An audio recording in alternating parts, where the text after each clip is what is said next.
Um, Good morning, students. Myself, Dr. Rajashri Dua, Assistant Professor, AAA Department. Today, I am going to share a topic under Unit 2, that is the Electric Propulsion Unit of the subject Electrical and Hybrid Vehicle with the subject code PEEE 602A, which is a subject for the 6th semester students of AAA Department. Under this Unit 2 of the Electric Propulsion Unit, a very important topic is the chopper control of DC motor drives, which is our topic of discussion of today. Now, chopper-based control of DC motor drives. Now, as students of 6th semester, we do have an idea about DC motors. And traditionally, separately excited DC motors were typically used in traction, and how we could control these DC motors in order to achieve the desired speed, desired torque, that is discussed here. Choppers are predominantly used for the control of DC motors because they have a number of advantages such as high efficiency, flexibility and control, lightweight, small size, quick response, and regeneration down to very low speeds. At present, the separately excited DC motors are usually used in traction due to the controlled flexibility of the armature voltage and the field. For a DC motor control, either in open loop or in closed loop configuration, the chopper offers a number of advantages due to the high operation frequency. The high operation frequency does what? It results in a high frequency output voltage ripple and therefore less ripples in the motor armature current and a smaller region of discontinuous conduction in the speed torque plane. A reduction in the armature current ripple reduces the armature losses, and a reduction or elimination of the discontinuous conduction region improves speed regulation and transient response of the drive. Now, these choppers are controlled in different quadrants, either in quadrant 1 or in quadrant 2 or in quadrant 3 or in quadrant 4. The first quadrant is known as forward motoring, second quadrant is known as forward braking, then third one is known as the reverse motoring, and the fourth one is known as the reverse braking. Now, this particular figure 4, it shows the principle of operation of a step down or a class A chopper. This is the basic chopper circuit and these are the waveforms. So as we can see that the chopper circuit consists of this voltage source V, and this is the self-commutated semiconductor switch. Then this is the load. V is a load voltage. Then this is the current. This is the current through the switch, and this is known as DF, that is the freewheeling diode. Now, from the figures, that is B, C, D, and E, what we get? During the on interval of the switch, that is between the time period of 0 less than equal to small t less than equal to delta t, the load is subjected to a voltage V and the load current gradually increases from IA1 to IA2. Now the switch is opened, as we can see, and the switch is opened at the interval small t is equal to delta t.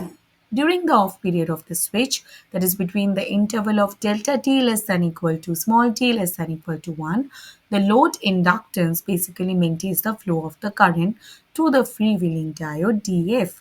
The load terminal voltage stays 0 if we consider that the voltage drop on the diode is quite ignored in comparison to V.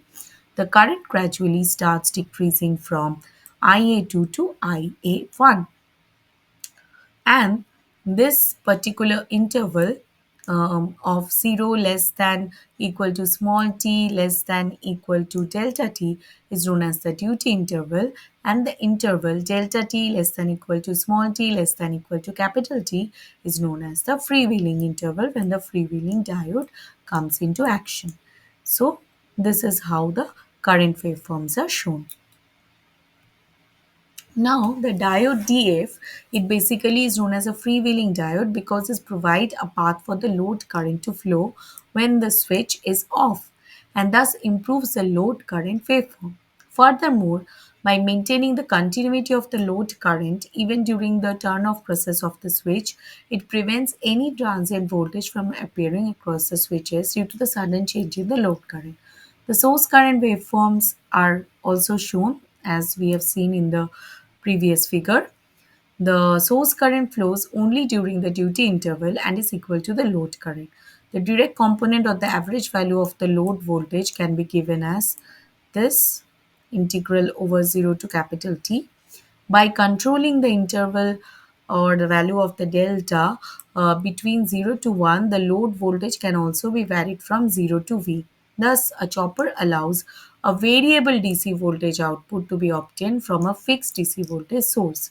And the switches can be controlled in various ways by varying this duty ratio or the duty cycle.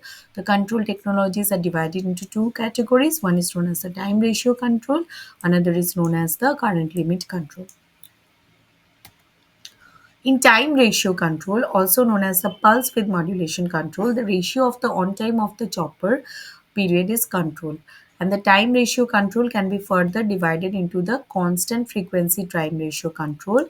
Here, the chopper time period capital T is kept fixed and the on period of the switch is varied to control the duty ratio delta. And the second control is the variable frequency control, TRC. Here delta is varied either by keeping T on constant and varying T, or by varying both T on and T. In the variable frequency control with constant on time, low output voltage is obtained at very low chopper frequencies. The operation of a chopper at low frequencies basically adversely affects the motor performance. Furthermore, what happens? The operation of the chopper with variable frequencies makes the design of an input filter very difficult. Therefore, the variable frequency control is rarely used. In CLC, that is the current limit control, also known as the point by point control, delta is controlled indirectly by controlling the load current between certain specific maximum and minimum limits. When the load current reaches a specific maximum value, the switch discontinues and the load from the source is disconnected and reconnects is back when the current reaches a specified minimum value.